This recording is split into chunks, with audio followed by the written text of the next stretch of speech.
오늘은 한자편 파트 10의 두 번째 시간입니다. 이 채널에서는 독학으로 일본어를 공부하시는 분들을 위해서 저희 한일 부부가 한자의 모양을 세분화한 후에 스토리텔링을 이용함으로써 일본 한자를 최대한 쉽고 효율적으로 해설해드리고 있어요.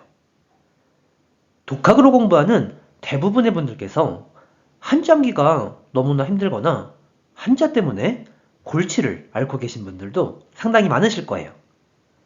하지만 오늘 이 영상 보시게 되면 한자 공부 앞으로는 실패할 일은 없으실 테니까 마지막까지 꼭 시청 부탁드릴게요.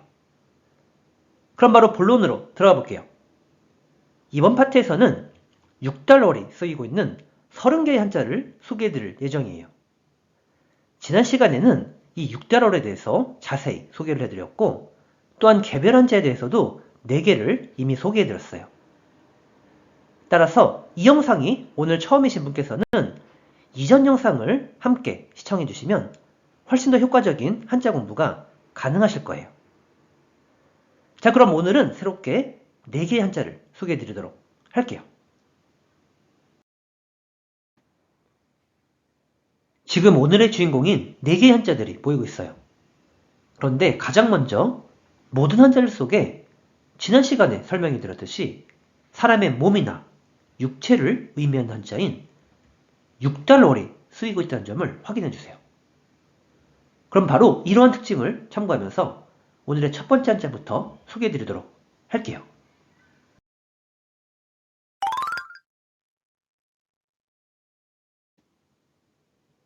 먼저 한자의 모양부터 볼게요.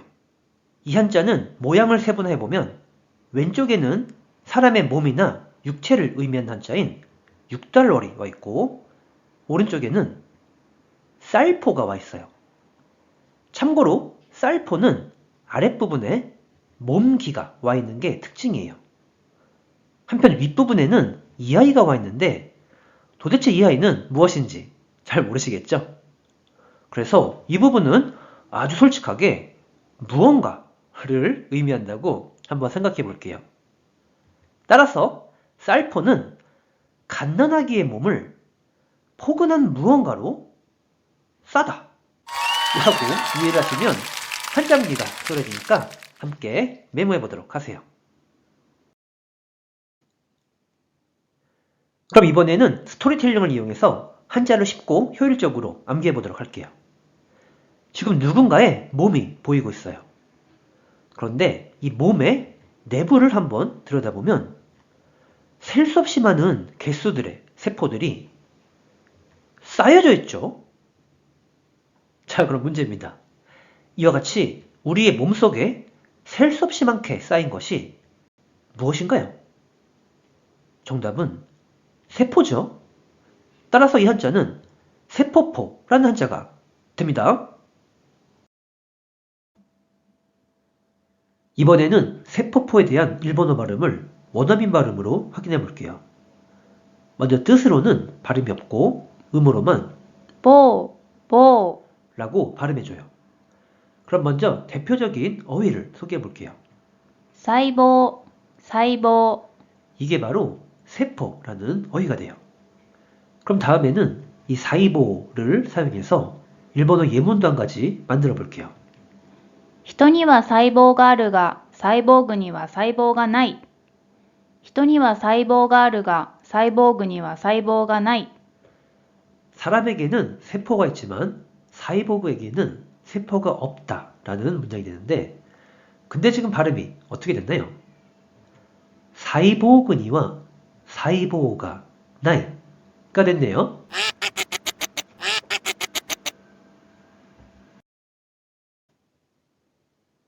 이렇게 해서 세포포에 대해서는 마치는 것으로 하고 그럼 오늘의 두 번째 한자를 소개해 드리도록 할게요.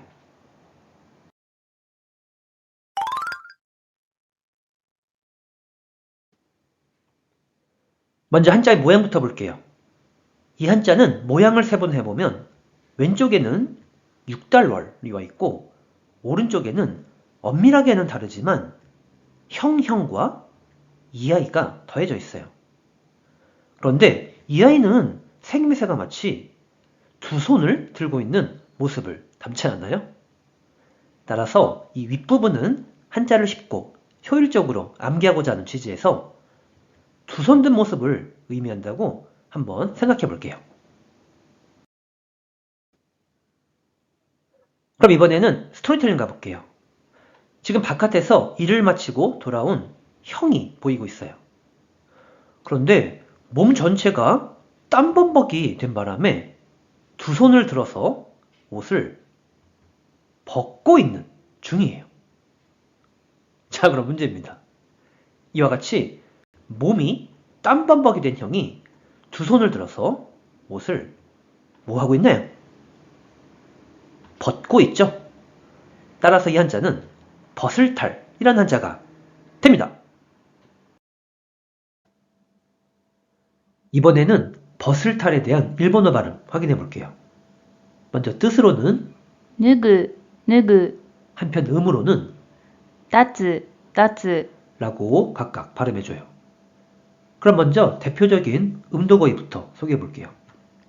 脱毛、脱毛、 중년 남성분들이 벌벌 떨어대는 탈모가 되고 다음에는 脱税、脱税、 절대로 해서는 안 되는 탈세가 되고 다음에는 脱出、脱出、 지옥 같은 곳에서 탈출하고 싶을 때에 탈출이라는 어휘가 돼요.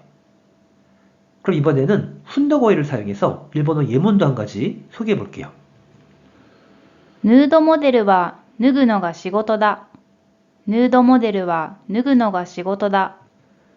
누드 모델은 벗는 것이 직업이다 라는 문장이 됩니다. 이렇게 해서 벗을탈에 대해서는 마치는 것으로 하고 그럼 오늘의 세 번째 한자를 소개해 드리도록 할게요.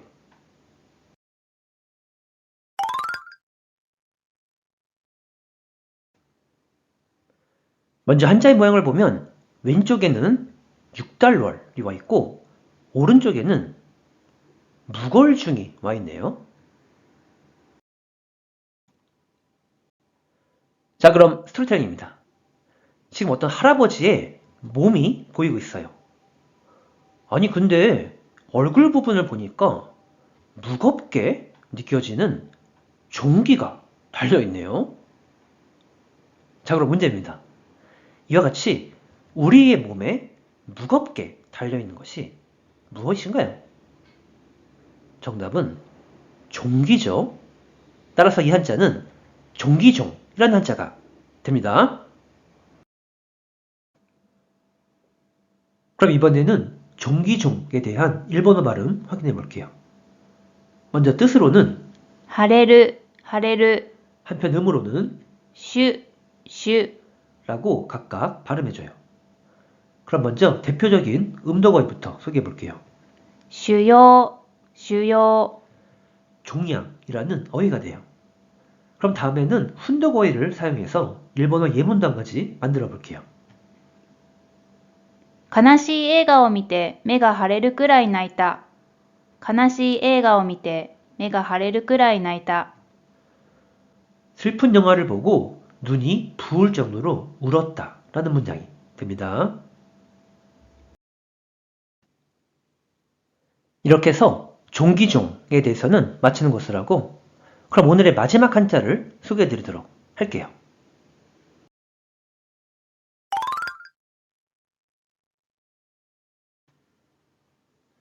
먼저 한자의 생명세를 보면 왼쪽에는 육달월이 와 있고 오른쪽에는 손우와 이 부분이 각각 더해진 형태예요. 먼저 손우에 대해서는 한자편 파트 1에서 자세히 해설을 해드리고 있으니까 이 한자가 생소하신 분께서는 개요란의 링크를 클릭하셔서 내용을 꼭 확인해 보도록 하세요. 한편 이 아이는 생김새가 마치 이렇게 생긴 지팡이를 닮지 않나요? 그래서 이 오른쪽 전체에 대해서는 할아버지가 손에 지팡이를 들고 몸을 추스리는 모습을 연상해서 추스리다 라는 뜻을 지닌다고 한번 생각해 볼게요. 그럼 이번에는 스토리텔링입니다. 지금 한 꼬마아이가 알몸을 홀라 담고인 채로 여기저기 막 돌아다니고 있어요. 그래서 엄마가 행여라도 감기라도 걸리면 어쩔까 싶어서 몸을 잘 추스리게끔 옷을 입히려는 장면이네요. 자, 그럼 문제입니다. 이와 같이 이 아이뿐만 아니라 우리들이 몸을 잘 추스리기 위해서 입는 것이 무엇인가요? 정답은 옷이죠. 따라서 이 한자는 옷복이라는 한자가 됩니다. 그럼 이번에는 옷복에 대한 일본어 발음을 확인해 볼게요. 먼저 뜻으로는 발음이 없고 음으로만 服、服、 라고 발음해줘요. 그럼 먼저 대표적인 어휘부터 소개해 볼게요. 洋服、洋服、 우리말로는 양복이 되는데 일반적인 옷을 의미하는 어휘가 돼요. 다음에는 服装、服装、 복장이라는 어휘가 돼요. 그럼 이번에는 이 요후쿠를 사용해서 일본어 예문도 한 가지 만들어 볼게요. そろそろ新しい洋服が欲しい。そろそろ新しい洋服が欲しい。 슬슬 새로운 옷을 가지고 싶다 라는 문장이 됩니다. 이렇게 해서 한자편 파트 10의 두 번째 시간을 함께 봤는데 어떻게 일본 한자 공부에 도움이 되셨나요? 그럼 간단하게 오늘 소개해드린 한자에 대해서 내용 정리해 볼게요. 먼저 첫 번째 한자는 우리의 몸속에 수없이 많이 쌓인 것이 세포라고 했었죠.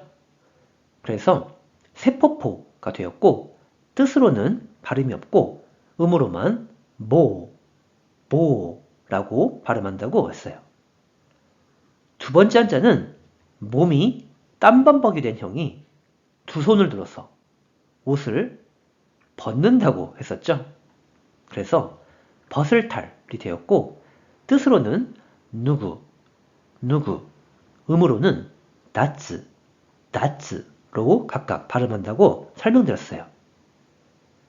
세 번째 한자는 우리의 몸에 무겁게 달려있는 것이 종기라고 했었죠. 그래서 종기종이 되었고 뜻으로는 하레루, 음으로는 슈로 각각 발음한다고 설명드렸어요. 그리고 마지막 한자는 우리들이 몸을 추스리기 위해서 입는 것이 옷이라고 했었죠.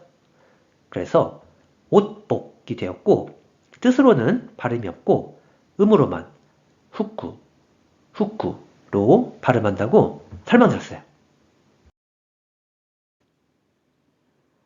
자, 이렇게 해서 한자편 파트 10의 두 번째 시간을 마치도록 할게요. 오늘도 일본어 한자 공부 수고 많이 하셨고요.